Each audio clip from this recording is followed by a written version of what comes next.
And he may not agree with us, and that's a fundamental right of every citizen to disagree with us, but he will see how it is being done. I can have a different point of view from someone else's, and that other person's point of view I would respect as well, even if it is in complete disagreement with my own.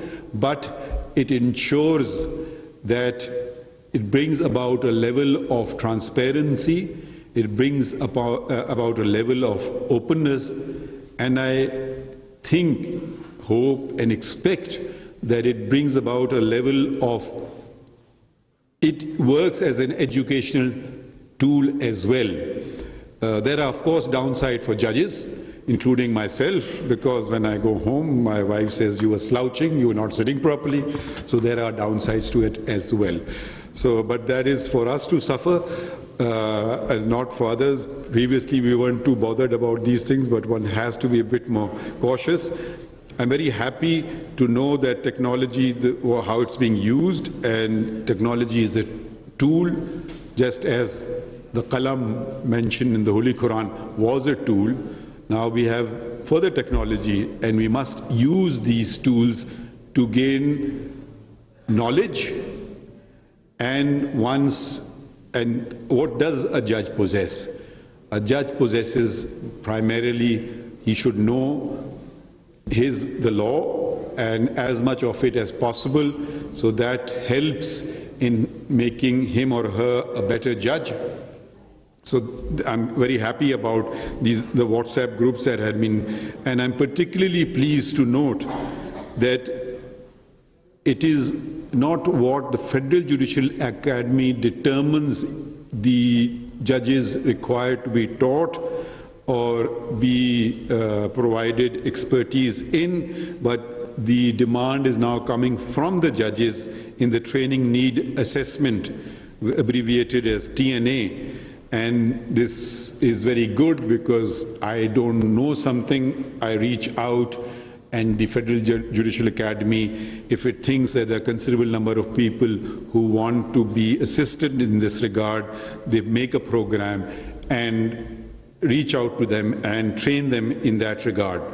I'm very happy that excursions are also being provided by the Academy. I would stress one aspect, if I may recommend to Justice Shah and to the Director General of the Academy, which is the future really, and that is being aware of the environment, being aware of environmental problems, learning of conservation, preserving limited resources, pollution, climate change. Because if we do not conserve the environment, then there is no future. That is fundamental, not just for this generation, but if you care about your children and grandchildren, this is something you have to. It's no longer optional, you must. You must also teach them to use the wonderful things called legs provided by the Almighty, and use less and less of motor cars. Cycles are also a very good option. Conserves waste of imported fuel, adding to the greenhouse gases, etc. There is other kinds of waste also which I would suggest and recommend that it should not be used. I saw plaques of, I had forbidden a plaque of mine being put up anywhere in Balochistan when I was Chief Justice Balochistan, and the Director General, I can direct not to put up any plaque with my name on it. So this is a complete waste of resources.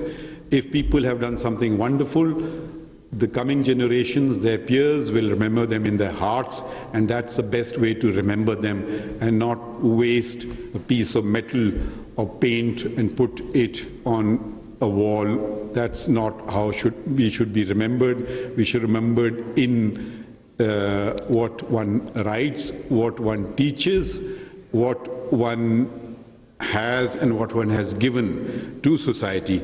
I think that is very important.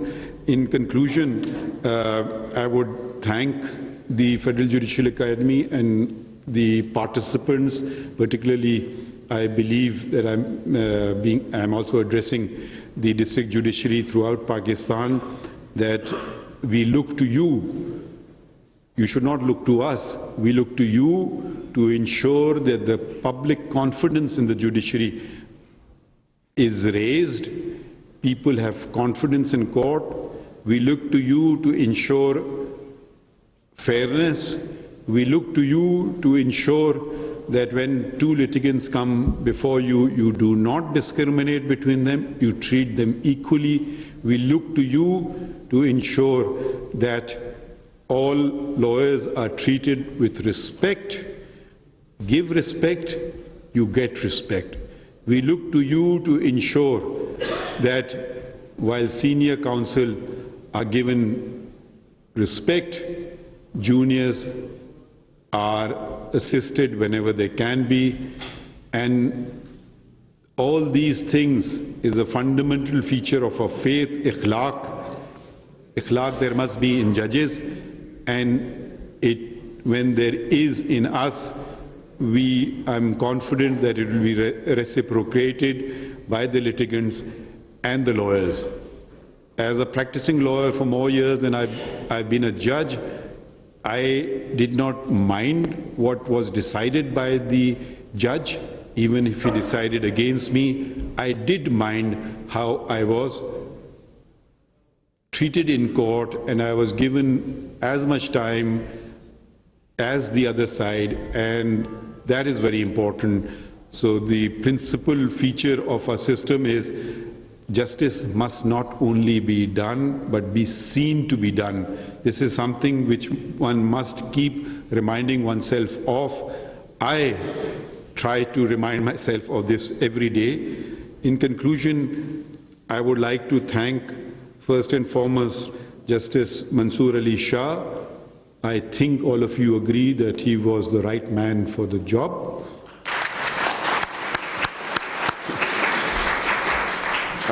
I would like to thank Hayat Ali Shah Sahab, the Director General of the Federal Judicial Academy.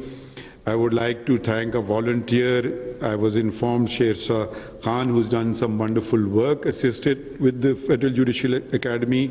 I would like to thank the international organizations that have been mentioned, and the UN Women in particular. I was just wondering why not UN Men. Anyways, heartfelt thanks to the UN Women. Maybe the UN Men should learn something from them and come forward and assist the Federal Judicial Academy as well. I would like to thank the National Information Technology Board for their help. And with knowledge, you can never say, I have acquired all the knowledge that is. It's a continuous process, and I'm very happy that this Judicial Academy is becoming a more interactive, proactive organization and reaching out, as opposed to the Federal Judicial Academy being somewhere nobody quite knows where it is or what it does. And we must also acknowledge the fact that the world, we cannot see it in isolation anymore, and the fact that Justice Shah has taken initiative to involve the academia of other countries and reaching out to judges to spare some time and deliver lectures online, if not physically, that's commendable, because we must have connectivity with other centers of knowledge throughout the world, and encourage, I would add my voice to his appeal that the Chief Justices of the provinces should encourage when their judges of their provinces achieve something and they want to be trained or want to go for further studies, that should definitely be encouraged, because they will bring back something valuable to be shared with their peers and will enrich the system. So, and I would now thank all of you for inviting me. I did not quite do much other than preside over a board meeting. The other two board meetings that I presided over, and this I have, if you want to change the future, how do you do it simply? Educate people, assist them in attaining expertise in the relevant field. That's how you can change immediately the future. It can start immediately. And it is for this very reason when the message of that is in the Holy Quran, the very first word was Iqra. It could have been so many other things. It could have been namaz, roza, zakat, hajj. Iqra, read. And from reading, knowledge, learning, the use of the pen. The very first direction from above there was that. And what is that? Acquisition of knowledge. Go to China if you have to acquire knowledge, a hadith of the Prophet. And with these words, I thank you all for your patience. Thank you. Chief justice Pakistan Qazi Faez Isa तकरीब से खिताब कर रहे थे। उनका ये कहना था कि उन्होंने सुप्रीम कोर्ट में बहुत सी